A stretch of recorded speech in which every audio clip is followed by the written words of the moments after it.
in case you missed it last night, Thursday Night Football, another game with a lot of points, especially at halftime, not so much in the second half of the game, but all tied at 14.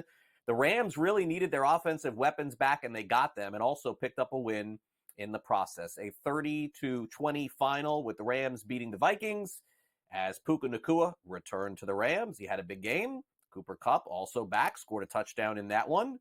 And Matthew Stafford really carved up the Vikings defense, although there was a late score that may have pushed this thing over the total depending on where you got it with a safety.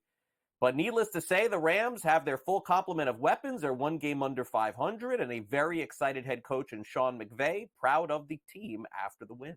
What a great team win against an excellent opponent. You guys know the respect and admiration and love that I have for Kevin O'Connell. What a great job, what a great team they've been really through the first 6 weeks. And obviously now we're in our 7th game. They had a bye as well, but our guys were ready to go tonight. I was really pleased. I thought Matthew Stafford was outstanding. Congratulations to him for going top 10 all-time completions now, surpassing Dan Marino all-time for 9th. Our offensive line was really good. I thought they did a great job being able to get removal. I thought their protection was outstanding. Kyron always plays so tough. Great job on the first touchdown to be able to win on a little option route. And then it was so great having Puka and Cooper back. There's an energy, there's a spark. Thought the defense fed off of those guys. They did a good job offensively coming out, getting 2 scoring drives, but then I thought we settled in. We were able to get pressure on Darnold. We knocked out the run. And then for us to be able to close it out with a safety, awesome job. But we've got to continue to get this going. And today was a real positive, but it's one game. But really happy for those guys, and it'll make for a little bit more enjoyable birthday for my son Jordan on his first birthday. How about all right. The Rams pick up a win, as Coach McVay mentioned. Getting those 2 wide receivers back, definitely a very big key to the game. We'll see if they can stay pace now with the San Francisco 49ers and Seattle Seahawks for that matter. All right, now as far as the Minnesota Vikings are concerned, after an undefeated start to their season, they've now dropped a couple in a row, one on a late field goal and another with basically a poor defensive performance in what we have seen. Kevin O'Connell, head coach of the Vikings, says a lot to improve on after that one. Disappointed. Thought, offensively, I thought we got off to a good start in the game and, had some self-inflicted once again that kind of slowed the momentum there.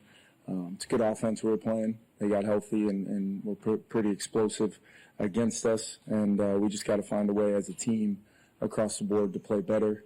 Not going to, make any kind of excuses about the short week, about penalties or anything like that. We'll get back to work. We're a 5-2 football team with a lot of football out in front of us. But if we take for granted that we need to work, we need to improve, we need to get back to doing some of the things that helped us get to this point, 5-2, before these last 2 games. And we will do that. I have a lot of trust and confidence in my coaching staff and a ton of confidence that we've got the right guys in that locker room, both talent and the makeup of our football team.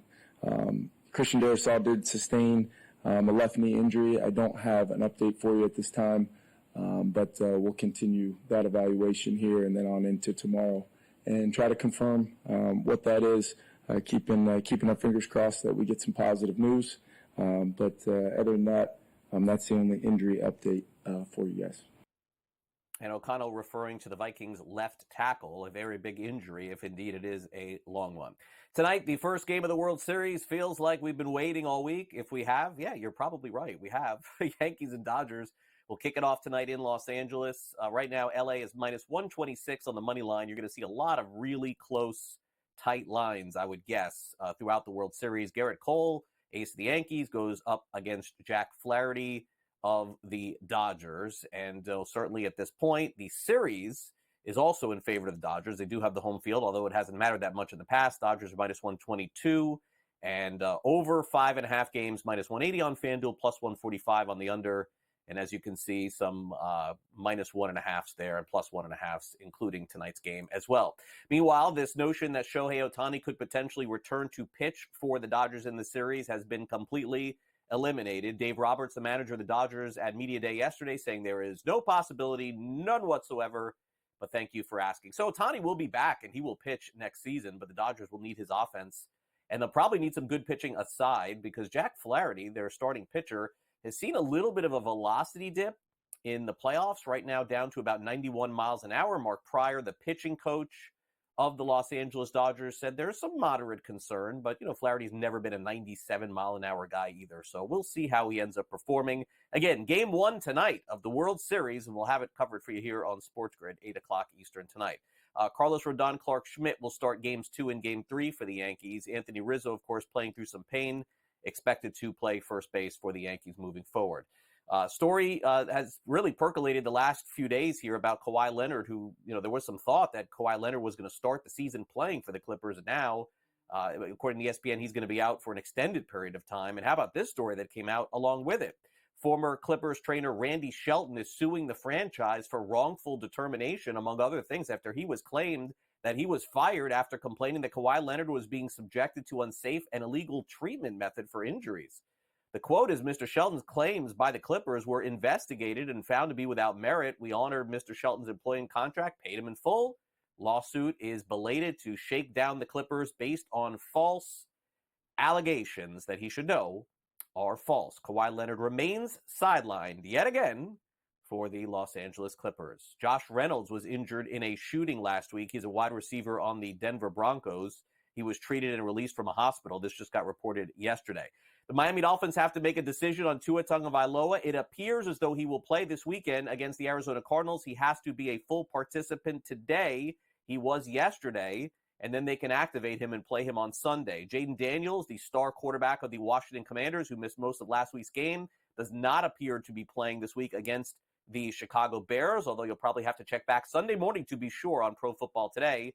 And Bucky Irving, the rookie running back for the Tampa Bay Buccaneers, who had a nice season thus far, remained out of practice on Thursday. Buccaneers could have to return to Tucker and White as their two running backs coming up on Sunday.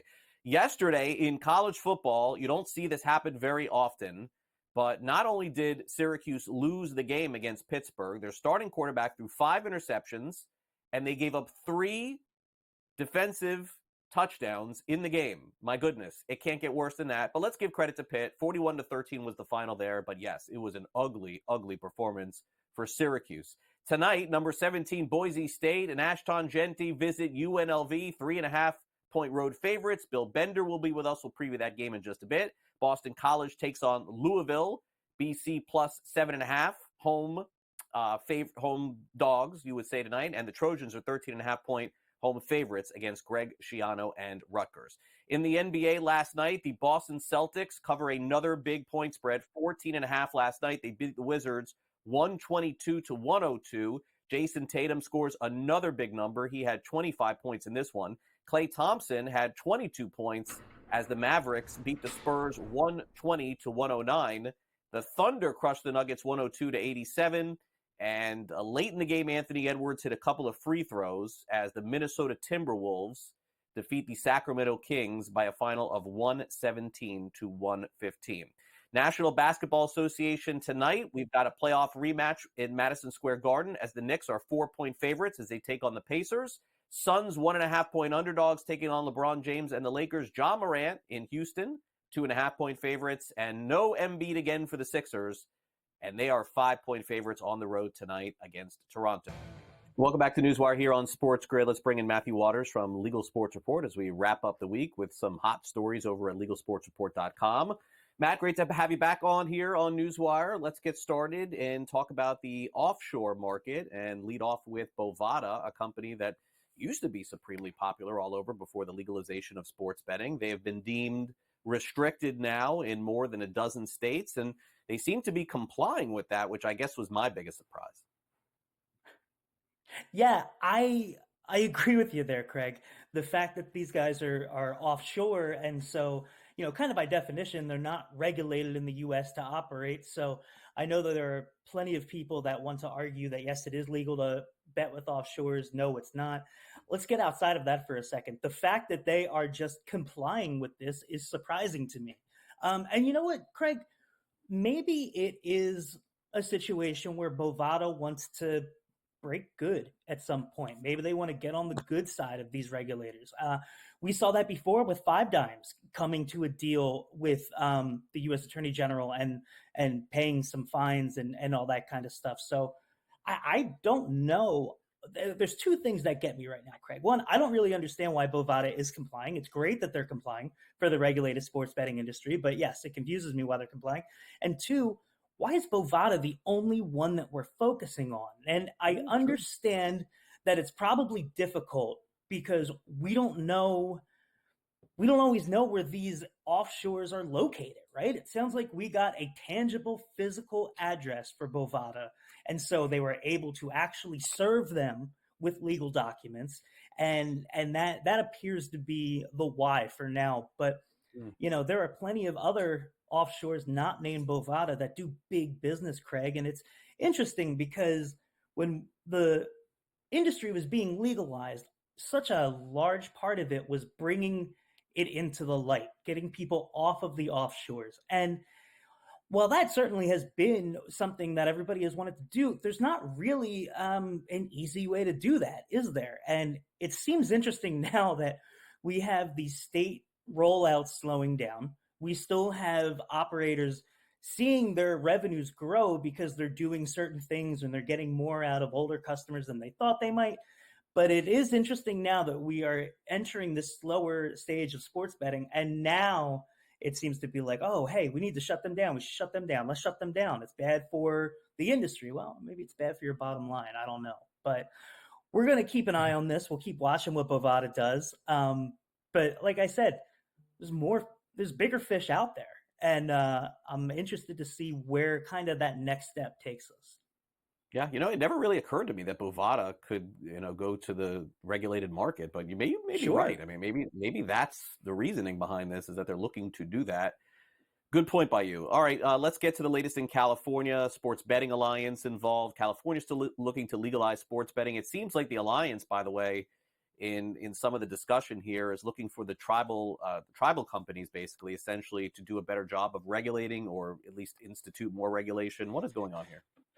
Well, what we have here, Craig, is that there is a form of gaming out there called sweepstakes gaming. There are various websites that offer casino-like or sports betting-like experiences that are not regulated through the same rules. They are regulated through sweepstakes rules.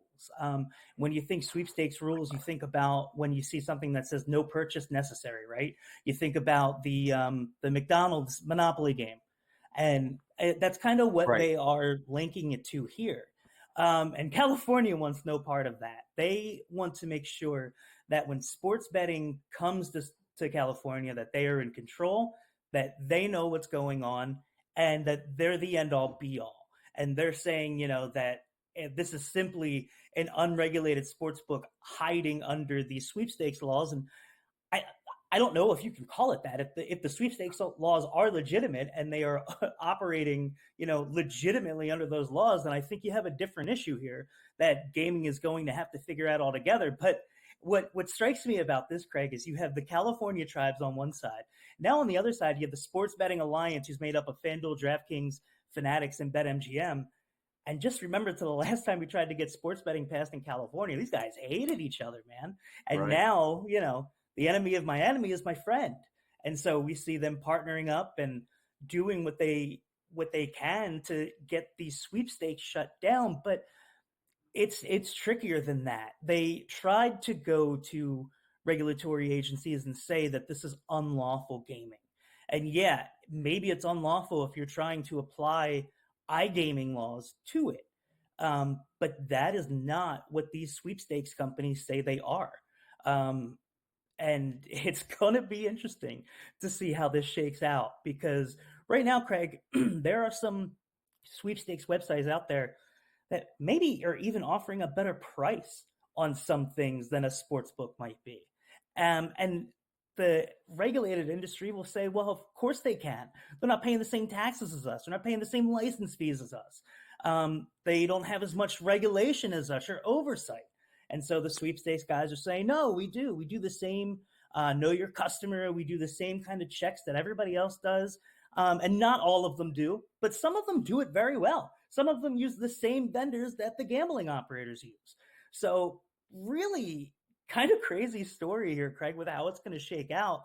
But California, the tribes are insisting that they want no part of this. And look, the California tribes are a powerful entity in California. Usually, if they want something, it happens. So we'll have to see where exactly they take the sweepstakes conversation in California. All right, fascinating story to watch. Also, let's get the very latest on DraftKings. They get some updated odds making ability from a new company that I have not heard of. You'll have to tell me who they are. But specifically, this is surrounding golf. So I'm guessing PGA Tour, Live Golf to help them with some of their pricing. Yeah, so this is actually Mustard Golf is a syndicate. They bet on golf, and they now sell their models and their pricing models and everything to outside companies. And DraftKings went in and snapped them up. Eilers and Krejcik said it was relatively low priced at around $20 million in cash. And they went back and did some of the math off of, if they just, add this much in golf betting, it'll pay it off. So it seems like it's a pretty good deal all around for DraftKings. It seems like it's a good deal for people that want to bet golf. And betting golf is not where we thought it would be just yet, Craig. Golf was one of those sports that we looked at when sports betting was legalizing, and we saw it kind of like a tennis, where you could have action on just about everything that happens. And it had the upside against tennis, whereas, that next shot isn't coming as quickly as the next serve in tennis, right? But we just haven't seen golf really break out as something that the mass market bettor is latching onto. That could change if DraftKings brings Mustard Systems in and they really add markets that people are interested in.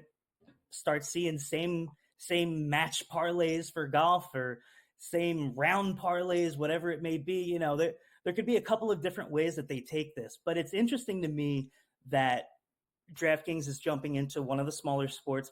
Like I just said at the beginning, Craig, companies are starting to try to find money elsewhere, and they see that golf is a little lower than it could be. Well, let's take a gamble. Let's spend $20 million on this, see what happens. And it looks like just the way that it fits in right now, it looks like it should be a pretty good deal, Craig. Yeah. All right. So we will see. All right, Matt, that'll do it for the show. Thanks again for coming on. Really appreciate it. And hope to see you next week for sure. Thanks again, as always, for coming on the show, as you always have. You've always done a great job for us. Thanks again. Much appreciated, Craig. Love the show.